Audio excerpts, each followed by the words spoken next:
E é gravíssimo! Vorcaro desiste de delação e o plano para blindar o Flávio Bolsonaro simplesmente caiu. O ex-banqueiro Daniel Vorcaro, que comandava o Banco Master, simplesmente jogou a toalha e ele desistiu de avançar com a sua terceira proposta de delação premiada. Ele cansou de bater a cabeça com a Polícia Federal e com a Procuradoria-Geral da República e ele decidiu adotar uma estratégia de defesa clássica nas investigações. Essa mudança drástica, ela aconteceu porque os investigadores sacaram que ele estava tentando usar o acordo para proteger o senador Flávio Bolsonaro de qualquer irregularidade. Então, o plano de fechar uma colaboração foi totalmente por água abaixo, porque a Polícia Federal percebeu que o ex-banqueiro não estava entregando as informações que realmente importavam sobre os seus vínculos políticos e ele estava omitindo os fatos cruciais. Mas o que motivou essa rejeição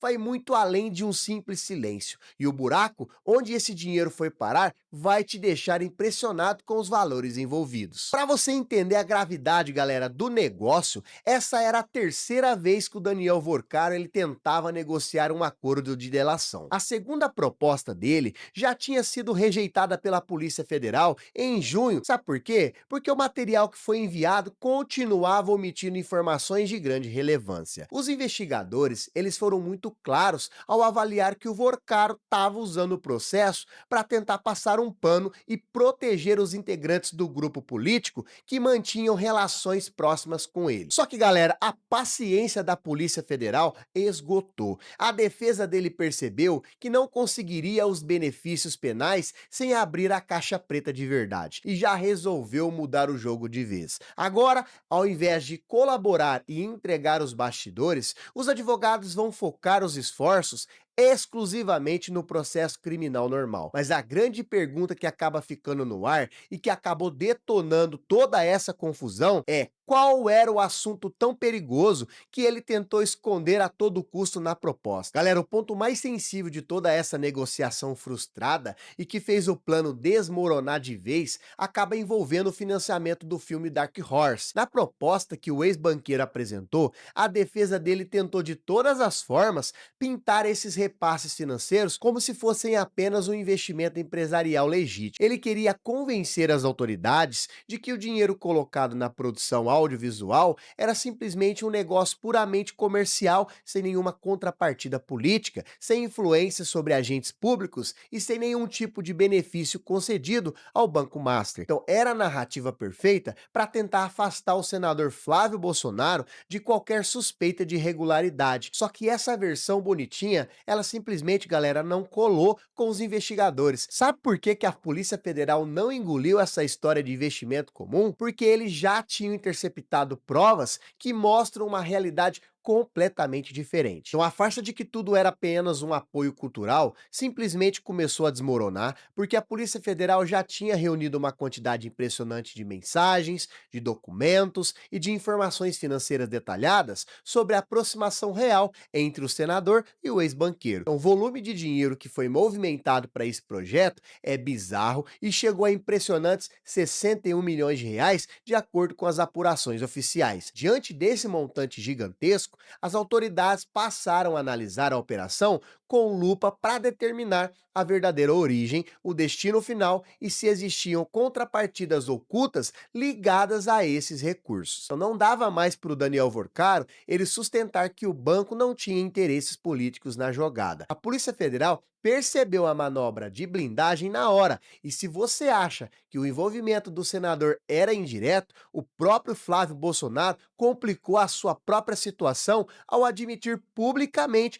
como que essa história começou nos bastidores. Então, o próprio senador Flávio Bolsonaro, ele acabou admitindo publicamente que ele procurou o Daniel Vorcaro para buscar apoio financeiro para o filme sobre seu pai. Só que a situação ela ficou ainda mais complicada porque as mensagens de textos que foram divulgadas durante a investigação mostraram o parlamentar cobrando rapidez no pagamento do projeto. Então, com essas conversas em mãos, a Polícia Federal parou de tratar a relação entre os dois como se fosse apenas uma amizade pessoal ou até mesmo um contato institucional comum. O caso acabou ganhando uma seriedade tremenda e passou a integrar uma frente específica e muito dura de apurações conduzidas pelos agentes federais. Então, a blindagem pretendida pelo ex-banqueiro acabou virando fumaça porque os registros escritos estão mostrando uma proximidade incômoda e uma pressa inexplicável para movimentar os milhões de reais. E o desdobramento disso foi tão pesado que o caso acabou subindo para a mais alta corte do país, trazendo um novo personagem de peso para essa história. Galera, a coisa ficou tão séria que o ministro André Mendonça, do Supremo Tribunal Federal, ele acabou entrando diretamente no circuito e deu uma autorização oficial para a Polícia Federal aprofundar ao máximo a investigação sobre esses milhões de reais destinados ao filme. O objetivo central dessa nova fase determinada pelo STF é reconstruir minuciosamente todo o caminho percorrido pelo dinheiro, identificando com precisão absoluta quem recebeu, quem administrou e quem movimentou esses valores bilionários relacionados à produção cinematográfica. O foco acabou mudando de figura e agora as autoridades querem ver o rastro bancário completo para entender onde cada centavo foi parar. Então a justiça ela quer respostas claras e não vai aceitar explicações superficiais sobre um montante tão expressivo. Mas a grande cartada da Polícia Federal nessa linha de investigação acaba envolvendo descobrir o que o ex-banqueiro Daniel Vorcaro ganharia em troca desse apoio e a suspeita acaba envolvendo verbas públicas do governo. A Polícia Federal ela quer descobrir a todo custo se o financiamento de 61 milhões de reais acabou gerando algum tipo de contrapartida política para o Daniel Vorcaro ou para as diversas empresas que fazem parte do ecossistema do Banco Master. Uma das linhas mais fortes que os investigadores abriram busca verificar se existe uma relação direta entre os repasses financeiros feitos ao projeto do filme e as emendas parlamentares apresentadas pelo senador Flávio Bolsonaro. Galera, é aqui que o caso acaba atingindo um patamar muito mais perigoso. O foco principal da apuração não é simplesmente o fato de o filme ter recebido dinheiro de uma empresa privada. Porque, galera, investir em cinema por si só não é crime. O problema real que a Polícia Federal está tentando determinar são as condições e as possíveis trocas de favores, ou seja, se o cargo público e o mandato foram usados para favorecer os negócios do banqueiro. E para piorar ainda mais, surgiram notas fiscais estranhas. Então a investigação acabou ganhando um ingrediente ainda mais explosivo quando os agentes começaram a olhar para o escritório de advocacia, que é ligado inclusive diretamente ao senador Flávio Bolsonaro. Então, as apurações revelaram que foram emitidas 3 notas fiscais somadas alcançando aí o valor de 1,5 milhões de reais, e o mais curioso é que essas notas foram emitidas para empresas que estão totalmente relacionadas ao universo empresarial investigado no caso do Banco Master. Agora, para deixar o cenário ainda mais suspeito, 2 dessas 3 notas fiscais, elas foram simplesmente canceladas logo em seguida. Então esse vai e vem de documentos fiscais acabou acendendo um alerta vermelho enorme nos investigadores, que agora eles querem entender o motivo real dessas emissões e por que eles decidiram voltar atrás no cancelamento. Então, essa descoberta específica não surgiu do nada, ela foi parar na mesa da Polícia Federal por causa de uma iniciativa que acabou partindo de dentro do próprio Congresso Nacional. Agora, toda essa história das notas fiscais suspeitas acabou chegando oficialmente ao conhecimento da Polícia Federal por meio de uma representação formal feita pelo deputado federal Lindeberg Farias, do PT do Rio de Janeiro. O pedido protocolado pelo parlamentar está exigindo que os investigadores façam uma varredura completa para tentar verificar quais serviços de advocacia foram efetivamente contratados para justificar aquele 1,5 milhões de reais. Então ele também está pedindo o rastreamento completo dos pagamentos e quer que a Polícia Federal analise se existe ali uma conexão direta entre essas notas fiscais e o financiamento do filme Dark Horse e os interesses, é claro, empresariais do Daniel Vorcaro. Galera, é um cerco que está se fechando por todos os lados, conectando os pagamentos do filme com movimentações do escritório ligado ao senador. E se o ex-banqueiro acabou de desistir da delação e de mudar de estratégia, facilitaria sua vida, a realidade dele atrás das grades mostra o contrário. Galera, o Daniel Vorcaro, ele continua preso preventivamente e não tem nenhuma perspectiva de sair tão cedo da cadeia. Ele foi capturado no âmbito da Operação Compliance Zero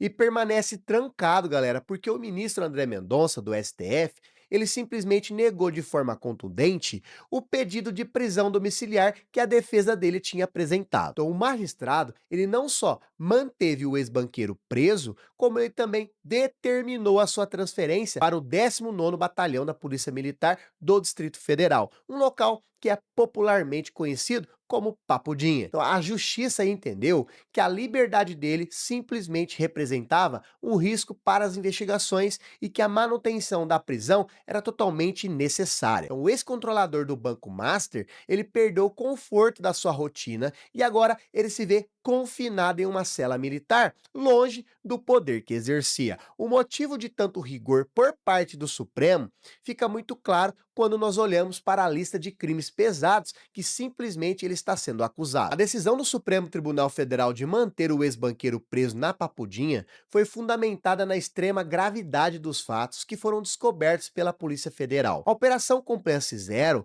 não é uma investigação boba não, ela está apurando suspeitas de fraudes financeiras de proporções bilionárias, esquemas complexos de lavagem de dinheiro e ocultação de patrimônio em larga escala. Mas o que mais acabou chocando os investigadores e acabou pesando para manter a prisão foi a descoberta de uma estrutura de intimidação que teria sido usada contra os adversários políticos, empresários, concorrentes e até mesmo qualquer pessoa que fosse considerada um obstáculo para os interesses financeiros do grupo. Agora, o bando agia de forma agressiva para proteger os seus negócios bilionários e, diante desse cenário de ameaças e de fraudes estruturadas, a Polícia Federal considerou inadmissível dar o benefício da prisão domiciliar e a desistência da delação agora acaba mudando tudo no futuro dele. Ao optar por abandonar de vez a terceira tentativa de acordo de colaboração premiada, o Daniel Vorcar ele tomou uma decisão que traz consequências jurídicas imensas para o seu futuro. Na prática, galera, ele perdeu de forma imediata qualquer possibilidade de negociar uma redução de sua pena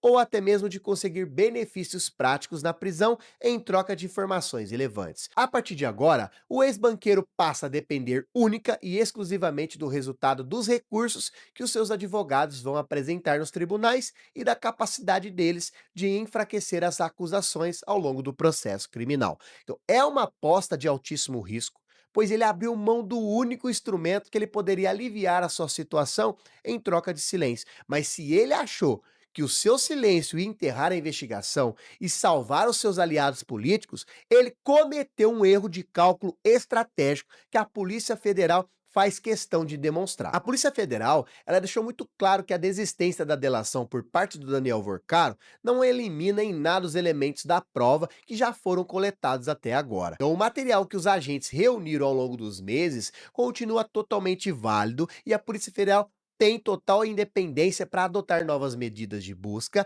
apreensão ou até mesmo de quebra de sigilos autorizadas pelo Supremo Tribunal Federal. Então, o cerco ao ex-banqueiro, o cerco ao Daniel Vorcaro, ele não diminuiu um milímetro só porque ele decidiu se calar e adotar a postura de defesa clássica. Os investigadores eles estão convictos de que possuem um mapa completo das fraudes financeiras e até mesmo do fluxo do dinheiro. Então a mudança de atitude do investigado apenas acabou encerrando o balcão ali de negociações, mas o trator da investigação continua avançando com força total e para o Flávio Bolsonaro, essa reviravolta nos planos do banqueiro também está muito longe de significar um alívio ou um ponto final. E para o senador Flávio Bolsonaro, a mudança de estratégia do ex-banqueiro também não encerra e nem enfraquece a investigação sobre o filme Dark Horse. Então a tentativa do Daniel Vorcaro de apresentar o financiamento milionário de 61 milhões de reais como uma operação estritamente comercial e sem nenhum interesse político, galera,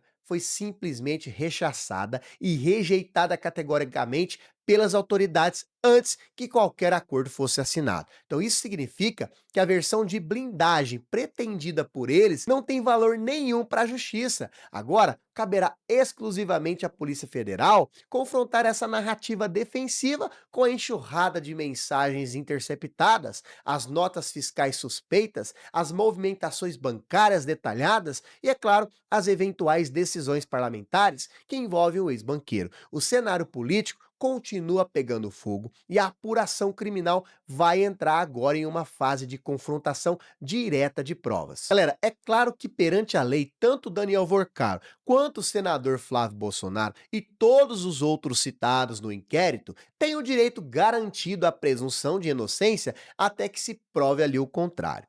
O desenrolar dessa história e as próximas fases da investigação é que simplesmente vão definir de forma clara se as relações documentadas entre eles permaneceram estritamente no campo pessoal e empresarial legítimo ou se eles envolveram crimes graves de contrapartida, favorecendo político e lavagem de dinheiro. O fato concreto é que o plano de resolver tudo nos bastidores de uma delação premiada simplesmente caiu por terra de forma definitiva. Então, sem o acordo de colaboração, o ex-controlador do Banco Master terá que enfrentar essa disputa jurídica de peito aberto, tentando rebater as provas pesadas que já estão guardadas, trancadas a sete chaves nas mãos dos investigadores da Polícia Federal. Se você gostou do vídeo, deixa aquele likezão, se inscreva no canal, ative as notificações para você continuar acompanhando esses temas e muitos outros. Galera, se você ainda não é membro do canal, clica aqui embaixo, seja membro. Quando você se torna membro do canal, além de você não perder nenhum conteúdo, você está demonstrando que você apoia o nosso canal, você apoia o nosso trabalho. Eu tô curtindo muito ler os comentários de vocês estão interagindo muito com os nossos vídeos. Eu agradeço muito vocês que estão gostando aí do vídeo, do conteúdo. Valeu de coração. Galera, se você chegou até o final e você quer ver justiça, deixe nos comentários, hashtag justiça. Até o próximo vídeo.